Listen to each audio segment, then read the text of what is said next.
Well, hello and welcome to a book launch livecast here at Ignite Press. At Ignite Press, we specialize in helping people bring their messages to the world through the incredible medium of books. And we're grateful to have you here. If you are watching today, either live or in recording, go ahead and add your comments, your questions, and we will do our best to get them to the author and get you a response. And it is great to have you here. Today, we're going to be talking about a great book by a great author. And I am going to bring her on right now. Hang on just a moment while I tweak one little thing for our live cast, and we will do that. But today's book is a special one. This is The People Pleaser's Guide to Co-Parenting Well. And I think that you're really going to enjoy this time with our author. And I will bring her on right now, and that is Mikki Gardner. Mikki, how are you doing today? This is an exciting time. It's a big day. I'm doing great. I'm super excited to be here, Everett. Thank you. I'll tell you, a book launch is not a small thing, but writing a book and creating a book, you have been working hard on this. Before we get into The People Pleaser's Guide to Co-Parenting Well, tell us more about you and your story. Well, yeah. So I think, like so many people that are in my shoes, I had checked all of the boxes for what was supposed to be a super happy life. And it didn't end up that way. In that, I ended up getting a divorce. And I suddenly found myself on the path of trying to figure out what that looked like, how to heal from that, and most importantly, how to co-parent, how to parent with someone that used to be my best friend and my husband and now wasn't. And so I really had to learn the process on my own. And I made a lot of avoidable mistakes looking back now at that. And through my journey, I just realized how lonely and how really disempowering the process can be. And so I have since become a certified life and conscious parenting coach and really walk the path with my clients one-to-one of learning how to learn to co-parent with confidence and ease and calm. Okay, and I tell you, you just struck a chord with me in regards to what you just said about finding about how lonely and Mhm. disempowering that can be. I mean, obviously nobody sets out to be in this situation where you're No. divorced and co-parenting with someone who probably thinks about parenting differently than you do. Yeah. Different opinions, different philosophies, all of that. I think about how stressful that is um, in a marriage. Add add divorce or estrangement in Mhm. the middle of that, and that's got to be just insane. Well, it's one Um, of the hardest things that people go through because divorce really does, it's the death of a relationship. But it's not often treated like that. We don't get the opportunity necessarily to mourn and to process the grief like other losses. And so, divorce needs to be looked at for what it is, which is a time that we need to heal from, we need to learn from. But at the same time that you're doing all of that, you're expected to still parent your children with all of the presence and all of the capacity that you had before. But now you have 50% less time with them, potentially, less resources, less help, all of the things. And it's like parenting on steroids because it just is so difficult. So I really believe that when we learn how to co-parent in a different way, we become so much more empowered and we can heal and grow through the grief and the trauma. so you keep saying things that are just connecting, and I think of you talking about less time. You're, Hmm. you know, parenting is perhaps the most challenging thing we'll ever do, right? Absolutely. I think, and you've got less time to connect. You so less time to do the things that you want to do to guide your child, Hmm. and then of course there's also that possibility that that the other parent thinks completely differently and does different things with those times. I mean, I've heard the stories, right, of like, Hmm. I'm teaching my child this, this, and this, and then my husband is teaching them this, that, and the other. Right, right. And by the way, that doesn't only happen in co-parenting situations, right? That happens Yeah. in marriages too. Now, Well, I didn't mean to interrupt you, but I actually no, define co-parenting differently than maybe some people. And that I define co-parenting as parenting with anyone that you don't agree with 100% of the time. And it's an important point because oftentimes so many of my clients or women that I talk to believe that it's the divorce that has caused these things, that have made it more difficult. But in actuality, they may have been there, to your point, even if you were still married, because there's different styles, there's different opinions. But in my bones, I truly believe that every mom has the power to create a harmonious environment for her children, regardless of what her ex is doing, regardless of the time she does or doesn't have. And that's the place that we really want to focus on. And that's the place that I wrote the book from. Mikki, I got to tell you, I think that's genius because I think all parents are co-parenting. Hmm. We are. And because we never agree on everything. I think of some of the challenges that we had raising our kids, and those were the greatest strains on our relationship by Hmm. far. Absolutely. You Absolutely. and brought some really challenging times. And I've got to think that every parent has had those exact same challenges and those times. So what let's dive in here a little bit. And first, let me come back here. Let's make sure we get this up here about the book. We're talking about the people pleasers guide to co-parenting well, how to stop playing peacekeeper and start parenting peacefully. And this is launching today. It is on Amazon. It is in paperback and Kindle. The Kindle is at a special launch price of 99 cents, and we would encourage you to pick that up. And then keep in mind that what Mikki was just saying, how this is a book, it is not just for parents that are divorced. This is for parents who are co-parenting children, and that could be in any relationship. So, all right. So, Mikki, what inspired you?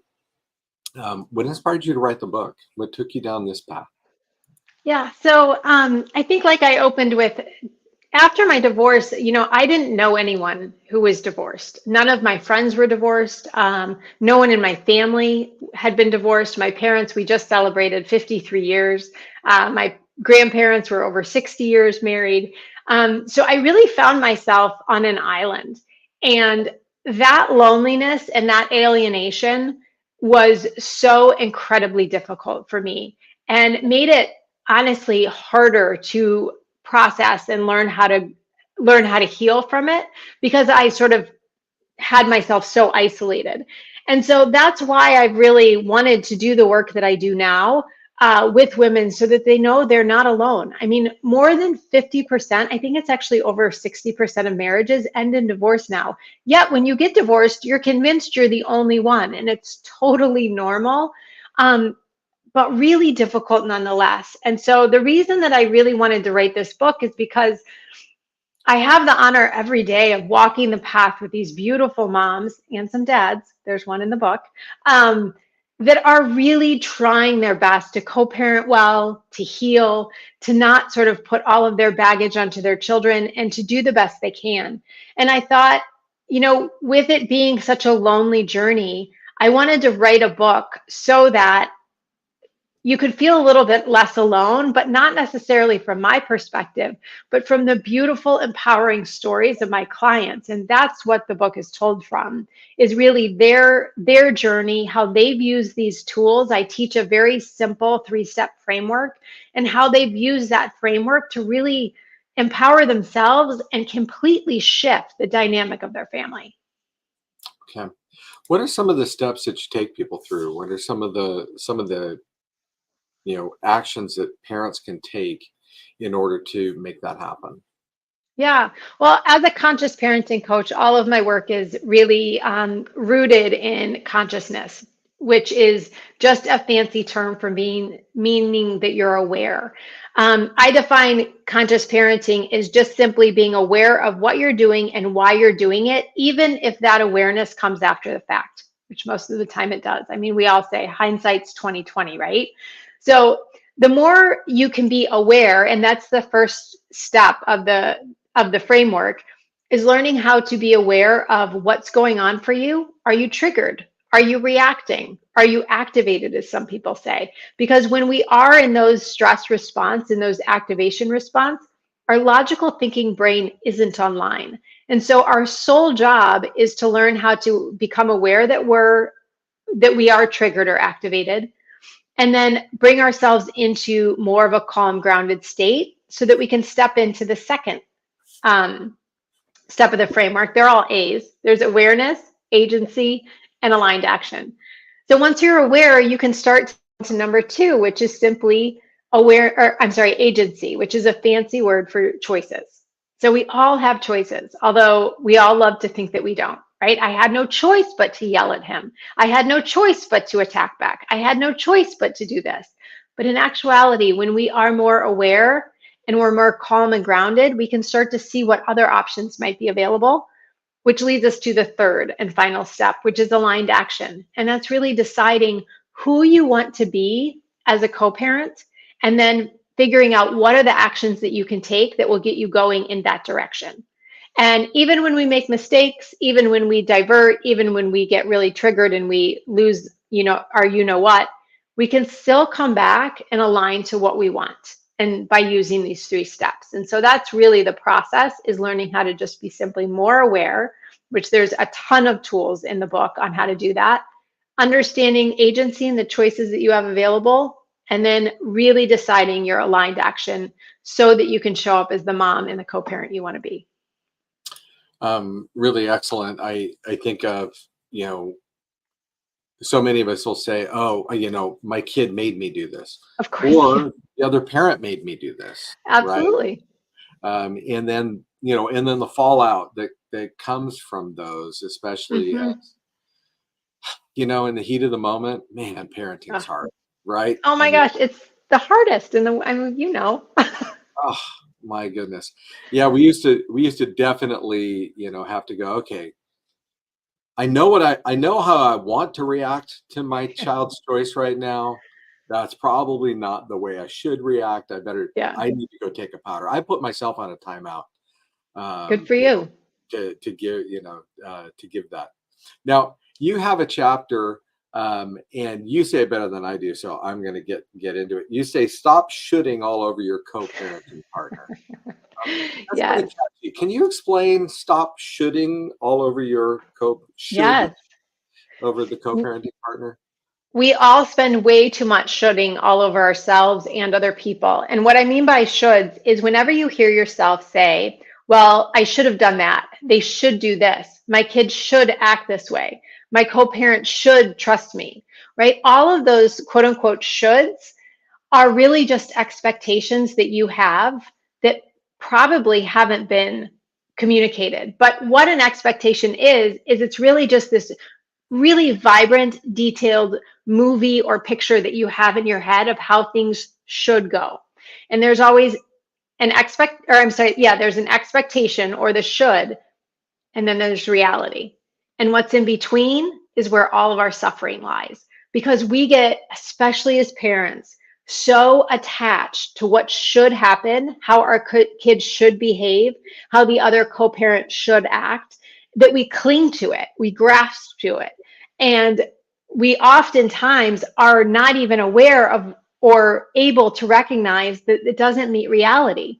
So our job is really to understand what's the reality of the situation. I can expect my co-parent to do XYZ all day long, but if they consistently do ABC, right, we have to stop and look at that and realize that the majority of our suffering is coming from, again, this expectation that we have, or this should. So whenever, and I do it, I put myself on a should diet very often, because when I hear myself saying should, I know that there's an expectation there, and that's an opportunity to become more aware of what's going on in my head, versus what is happening in reality, and how can I bring those two things closer together?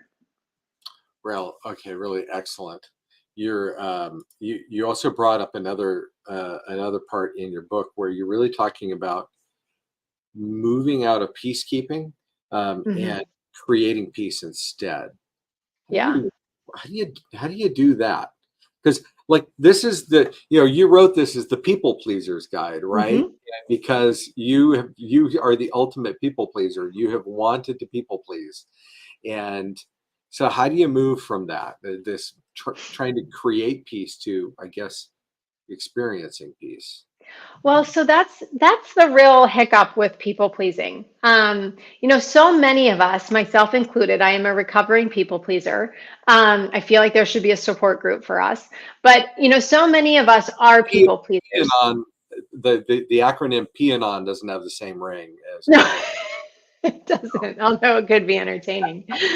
Um, so, and I don't want to put all people pleasers in a bad light, because we people pleasers are amazing. We are efficient. We are helpful. We're accommodating. We're loving. People adore us because we please them, right? But people pleasing is essentially a coping mechanism that many of us learned, and often women, but not just women, that we learned in childhood, excuse me, that we use to make ourselves feel better when we can't control what's happening outside of ourselves. Because at the root, people pleasing is really our inability to sit with the discomfort or the unease of the feelings that we're experiencing. So if someone around us, our children, our ex, is unhappy with us, right, we are going to try to do what we can to keep the peace, but it's not for the this is where it has a shadow side, when it's not for the other person, but it really is trying to keep our own peace by keeping everybody else, kind of quote unquote happy. But that's not our job. It's not our responsibility, and it's not within our control. And so what I wanted to really take a look at is, how can we step out of really being focused on the outcome or the results or keeping everybody peaceful, and start really looking at what is going to create my peace. Because when I am at peace, when I am calm, when I am grounded, when I am confident, I show up differently, right? And the ripple effect of that energy is massive, versus just trying to contain everyone and keep everyone quote unquote peaceful, right? That's manipulation, that's controlling.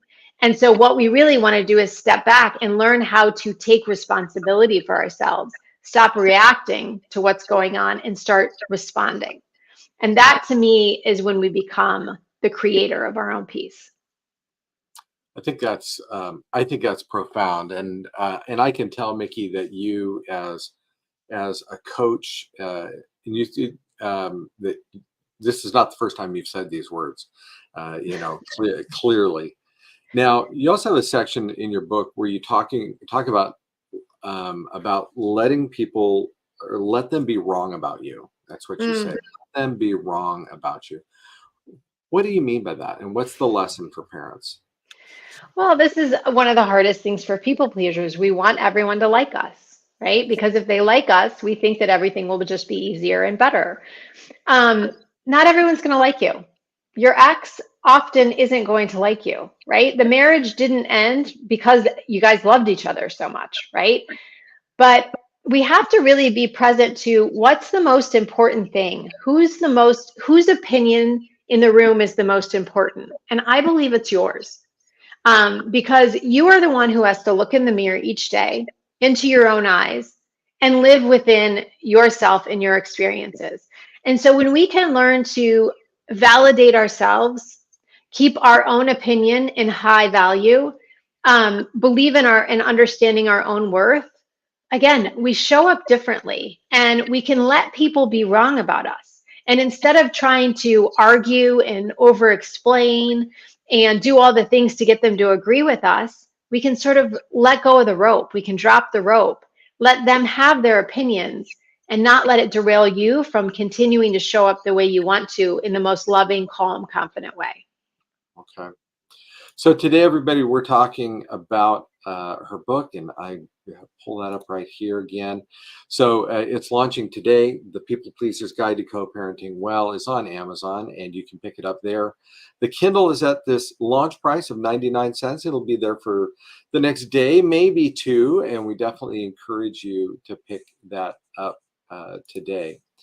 Now, I was wondering, do you have any advice for parents that are dealing with um, comparison issues, Mm.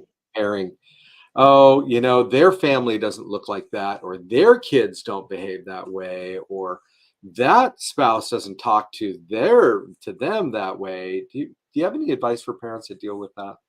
I mean, who doesn't deal with that, right? Divorce, not divorce, child, adult, any of it. It's the world that we're really living in. And I think that is the exact reason that we have to become more conscious and more aware of what's going on, because if we aren't, we become lost in comparison and we will always find reasons, right? Our brain has the negativity bias, and that is just, it looks for negativity as a safety mechanism.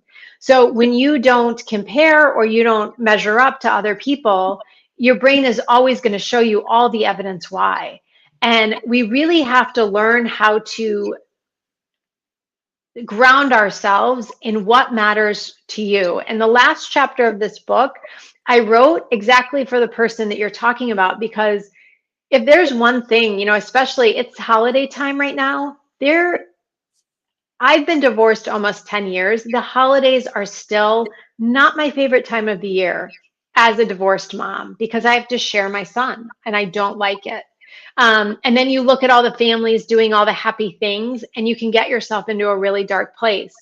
So the last chapter of this book, actually in the first part two, and then at the end, I really walk you through a process of creating a vision for yourself. And the reason that this is so important is that when we start to compare ourselves to other people, we have this vision that acts as almost like a lighthouse. So when we get lost in the darkness and the storm and the frustration and the comparison, we have this lighthouse to keep us sort of anchored in where we're headed. Because when we have a vision and a plan for who you want to be as a mom, what you want your family to look like, what are the values that you have, you can really stay connected and committed, so that you don't get lost in the comparison, so that you don't get lost and derailed by other people's opinions or things that are going on, but you can stay really calm and grounded and keep moving forward again in that aligned action, so that you can create the family you want. Because after divorce, you kind of get a clean slate, so to speak. So with awareness, you can decide what that's going to look for you like for you. And I really hope this book helps empower you to give you some ideas of how you can do that for your family and your situation, no matter what your ex is doing. Excellent. Well, Mikki, thank you for your time, and I am grateful for that you're here. How can people reach you if they want to talk to you or engage more with what you have to offer them? Well, thank you. MikkiGardner.com is my website. I'm Mikki Gardner on Instagram. It's all the same thing. So it's MikkiGardner. Those are the two places that are easiest to find me. I also have a podcast, the Co-Parenting with Confidence podcast, that we are just, I think, number 115 is coming out soon. So that's a podcast with lots of tips and topics and great conversations with other experts to help you navigate the co-parenting journey. Fantastic. Is there anything else you would love to leave listeners with today in regards to your book or your message? Any last wisdom that you'd like to share? Oh, well, thank you so much. I appreciate it. I really, really want women and moms and dads to know that you can reshape your world, regardless of what has happened in the past, regardless of what your ex is thinking or doing. You have the opportunity to create a very harmonious environment for your children. And it's within your capacity, your capability, and you have the resources to do it. And I really hope that this book is just a tool in the toolkit for you to start to do that, because you are stronger than you know, and you have everything you need already within you. That is excellent. And everybody, you can pick up the book today on Amazon. Thank you so much, Mikki, for joining me on the call. Thanks for the work you've put in to create the book and to hone the teaching for people so that it's accessible. You know, that this is something, these are action oriented. These are specific things that people can do to help out in their parenting. Thank you for all the hard work that you put in to make it happen. Well, thank you. And I want to say thank you to you and your team, because you guys have made it just such an enjoyable experience. And I could not have gotten here today without you and your entire team. So thank you very, very much for what you do. Really, our pleasure. Absolutely. Thank you so much, Mikki. Well, you've heard it. You've met Mikki and heard about the great work she does, and you can support her by buying the book today. Again, the Kindle's 99 cents. The paperback is there as well. And if you have a book that you've thought about writing, or one that maybe it's already written, but you haven't done what you want to accomplish with it, reach out to us at Ignite Press. On the website, you can schedule a book consultation with us, and we can talk about your future with your book. So thank you so much for joining us today. Take care.